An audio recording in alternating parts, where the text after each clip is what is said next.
이번 사연은 당차게 싱글맘이 되기로 결정하신 사연자분의 이야기입니다. 힘든 결정이셨을 텐데 응원 드리고 싶은 마음이네요. 그럼 이분의 사연 시작해 볼게요.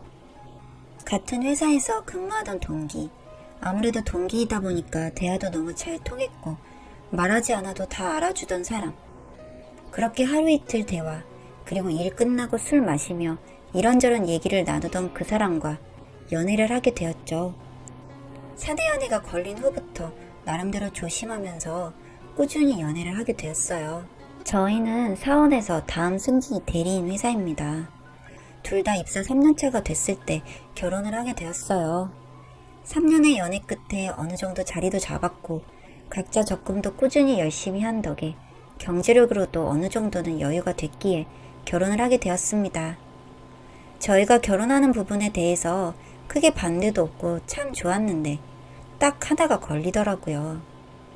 시댁에서는 제가 바깥일, 그러니까 회사 다니는 걸 별로 좋아하지 않으셨어요. 약간 고지식함이 있으신 분들이라서 여자가 무슨 밖에서 일을 하냐, 살림하면서 아이 가질 준비를 해라, 그게 맞는 거다 라고 하시면서 조금씩 저를 쪼기 시작하셨죠. 그렇지만 저희는 아직 맞벌이를 하고 싶고 돈도 더 모아야 아이를 안정적인 환경에서 키울 수 있다. 적어도 제가 승진을 하고 퇴사를 해야 경력 단절이 되어도 나중에 다시 취업하기도 수월하다 등등 남편과 같이 설득을 시켰습니다. 결국 저희 뜻대로 돼서 회사를 같이 다니고 있었죠. 그런데 문제가 발생하게 되었죠. 입사 동기인 남편과 저, 그리고 성별이 다른 여자와 남자. 이번에 승진 기회가 있었는데 남편은 그 프로젝트를 제대로 해내지 못했고 성과가 좋지 못한 상태였어요. 반대로 저는 그 프로젝트를 완벽하게 제가 만족할 만큼 해냈고 여자의 승진이 어려운 회사에서 제가 승진을 하게 되었습니다. 대리가 되었죠. 남편은 축하한다고 하면서도 표정이 좋지 않아서 솔직히 그토록 바라던 승진을 하고도 눈치 보기 바빠서 이리저리 알리지도 못했습니다. 그리고 괜히 시댁에 알렸다가 지 남편보다 먼저 승진했는데 뭐네 하시면서 안 좋은 말이 돌 게 뻔해서 말씀드리지 않았어요. 제가 대리로 승진을 하게 되면서 책임지게 되는 부분이 많아지고 대리가 처음이다 보니 서툴고 관리를 제대로 못 해내는 것 같다는 스스로의 불만 때문에 야근을 밥 먹듯이 했고 거의 대부분 칼퇴를 하는 저희 회사, 그리고 그 속에 저희 남편은 그런 제가 일에 미친 것 같다고, 신혼인데 꼭 그래야 하냐고, 그럴 거면 결혼을 왜 했냐고 등등 저한테 안 좋은 소리를 하기 시작했어요. 그런데 저 나름대로도 정말 너무 스트레스 받는 거죠. 마무리를 하지 못했는데 어떻게 집에 가면 대리의 일이라는 게 이렇게 많아질 줄 솔직히 저 역시도 몰랐던 거고, 당연히 제 앞으로 온 일들은 제가 스스로 처리를 해야 하는 건데 근무 시간이 부족하니 야근을 하는 건데 왜 그게 저렇게까지 말을 해야 될까?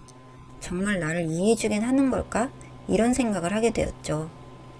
그렇게 남편이랑 대면대면하면서 지낸 게 한 달쯤 되었을 때 시부모님이 연차를 쓰라고 그날 저희 집으로 오실 테니 보자고 하시더라고요. 네 남편이 오죽하면 나를 찾아와서 말을 했겠냐? 남편 말을 귓등으로도 안 듣고 지금 네 태도가 그게 뭔지 모르겠다. 내가 이사단 날 줄 알았어. 내가 분명 말했지. 그만두고 임신 준비하라고. 그러네 남편보다 먼저 승진을 해놓고 부인 역할도 제대로 못하고. 그럴 거면 결혼을 왜 했니? 혼자 살아야지. 그리고 네 지치적거리를 왜 우리 아들을 시키니 너는? 그럴 거면 니네 엄마한테 오셔서 다 하시라고 해라. 우리 아들은 그러지 말라고 했는데 난 정말 듣다 화가 나서 도저히 못 참겠어서 왔다. 네가 뭐가 그렇게 잘났길래 우리 아들 앞길을 막니? 들어보니까 니네 입사 동기인 네가 우리 아들보다 더 잘 보이고 싶어서 발악을 했다고 하더라. 네 남편인데 그러고 싶니? 너 임신해서 애 낳고 일 못하면 니네 집 과장은 당연히 우리 아들인데 그럼 승진도 우리 아들이 먼저 해야 하는 게 맞지 않니? 무슨 이런 상도덕에 어긋나는 게 있니? 어머님, 신랑이 무슨 말을 어떻게 전달했는지 모르겠는데요. 승진이란 건 제가 결정하는 것도 아니고 위에 분들이 결정하시는 거예요.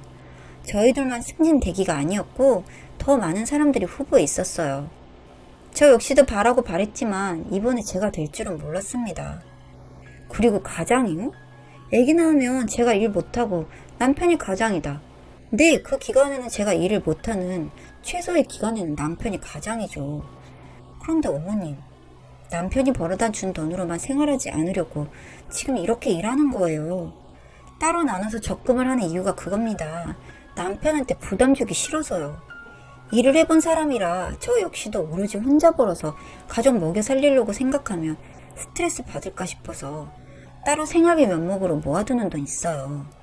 그걸로 매달 생활하려고 이 약물고 안 쓰고 모으고 있는데요. 그리고 나이가 몇인데 쪼르르 가서 어머니께 고자질을 하고 투정을 부렸는지 모르겠네요. 그런 사람의 아이를 제가 가져야 하는지에 대해서는 조금 더 생각이 필요할 것 같아요. 그리고 어머님, 이번에는 급하신 것 같아서 제가 반차를 써서 집으로 왔지만 다음부턴 이런 일로 연차 써라 이렇게 말씀하지 마세요. 회사가 제가 쉬겠다고 갑자기 쉬고 이렇게 장난스럽게 다닐 수 있는 건 아니고 저 역시도 그날그날 맡은 업무 해결해야 되는 업무가 있기에 미리 스케줄 조정해서 휴무를 짜는 거예요. 모르시는 것 같아 말씀드려요. 일부러 시어머님께 더욱 단호하게 그리고 냉정하고 예쁘지 않게 말씀드렸어요. 두 번 다시 나 건들지 마세요 라는 무언의 경고였고 남편 끝날 때까지 기다렸습니다. 아무리 생각해도 쪼르르 달려가서 지 엄마한테 저런 식으로 저를 고자질했다는 게 너무 화가 나고 너무 철이 없어 보여서 정 떨어지더라고요. 남편과의 대화를 요약해보면 그냥 집에서 혼자 먹기도 싫어서 부모님 볼 겸 시댁에 갔는데 왜 너 혼자 오냐 뭐냐 해서 승진해서 일이 많다. 그래서 밥도 못 먹고 일한다. 뭐 이런 식으로 말했는데 그거에 분노해서 혼자 오셔서는 저를 그렇게 갈구셨던 거죠. 그래서 제가 남편한테 주의를 줬어요. 당신은 그런 뜻으로 말한 게 아니라도 어머님은 좋게 들리지 않으시니 나에 대한 언급을 할 땐 항상 조심하고 말을 아껴라. 이왕이면 나 없는 자리에선 나에 대한 어떠한 칭찬도 하지 말아라. 일이 점점 바빠지고 저 역시 수면 부족, 과로로 수액까지 맞고 버거운 하루하루 그러던 중 임신 사실을 알았고 고민했어요. 아이의 건강을 위해서라도 바로 퇴사하는 게 맞았거든요. 야근을 너무 많이 하니까요. 그런데 그게 또 선뜻 그렇게 쉽게 사회생활을 처음부터 지금까지 쭉 해온 내 회사를 그만두기가 너무 속상하더라고요. 그래서 상사분들과 상의 끝에 칼퇴를 해주는 조건으로 근무를 하기로 했습니다. 정말 배려를 많이 해주셔서 저는 쉬면서 일을 할 수도 있었어요. 너무 힘든 날은 미리 말하면 재택근무로 대체도 해주셨고 배려를 참 많이 받고 있었습니다. 그런데 시어머님은 아이를 가졌는데도 일을 하는 저를 정신 나간 사람 취급하시며 엄청난 막말을 하시더라고요. 한 귀로 듣고 흘리던 중 아이를 낳기만 하고 갈라섰으면 좋겠다는 말을 하시더라고요. 니네가 행복하게 살길 바랬지 결혼해도 저렇게 부인 뒷바라지도 못 받고 혼자 밥 먹고 저러는 내 아들이 너무 안쓰럽다. 그럴 거면 내 밥해서 내가 먹이지. 저게 뭐니? 이게 결혼 생활이니? 그리고 아이를 가졌는데도 네 좋자고 욕심에 그렇게 일을 하는 너 같은 며느리. 그리고 엄마는 필요도 없다. 아이만 낳고 우리가 키울 테니 너는 데리고 뭐고 대표가 되든 뭐든 일만 죽어라 해라. 아니요? 어머님 말을 정말 이상하게 하시네요. 남편 뒷바라지? 그걸 제가 왜 해줘야 되죠? 남편도 이렇게 바쁜 제 뒷바라지 한 번도 해준 적 없고 그렇게 일찍 끝나고 가서도 한 번도 집안 청소해준 적도 없어요. 집안일? 야근 다 마치고 가서 제가 다 합니다. 일 때문에 과로가 온 게 아니고 일도 힘든데 집안일 때문에 잘 시간이 없어요. 저 그렇게 살았어요. 어머님 아들 남편으로서 정말 별로예요. 저런 사람인 줄 알았으면 저도 결혼 안 했어요. 아세요? 남편으로서 저렇게 별로인 사람이 애 낳으면 어떨지 안 봐도 비디오예요. 그래서 제가 한 푼 두 푼 더 벌어야 해요. 어머님 아들 한 달치 술값, 치매, 등록으로 카드값만 200이에요. 매달 고정지출 내고 뭐하면 집 월급 끝이에요. 생활비? 뭐 한 번은 똑바로 낸 줄 아세요? 제 돈으로 다 충당하고 적금하고 저만 그렇게 뼈 빠지게 사는 중이라고요. 아시겠어요? 저도 이혼하고 싶은 마음 굴뚝 같았는데 아이가 생겨서 조금 망설이던 중이었어요. 근데 도저히 안 되겠네요. 차라리 저 혼자 아이를 키우는 쪽이 아이 성장에도 좋을 것 같고 제 정신건강에도 좋을 것 같네요. 그렇게 한바탕 난리를 치고 이혼을 준비했고 합의 이혼이 안 되어 변호사를 선임해 난리 끝에 이혼했습니다. 그간 저는 집안에 꾸준히 생활비를 보탰고 남편의 유흥 등등 여러 가지로 보태지 않은 점, 저 혼자 고군분투했던 부분이 어떻게 직무로 제출이 되어서 그게 긍정적인 결과를 가져왔죠. 살던 집은 바로 팔아버리고 다른 지역으로 이사를 했고 아이도 다행히 뱃속에서 잘 견뎌 주었네요. 그렇게 새로운 삶을 살고 있습니다. 이혼 후에도 여전히 같은 회사였는데 제가 꼴도 보기도 싫어서 저희의 이 막장 스토리를 풀었어요, 회사에.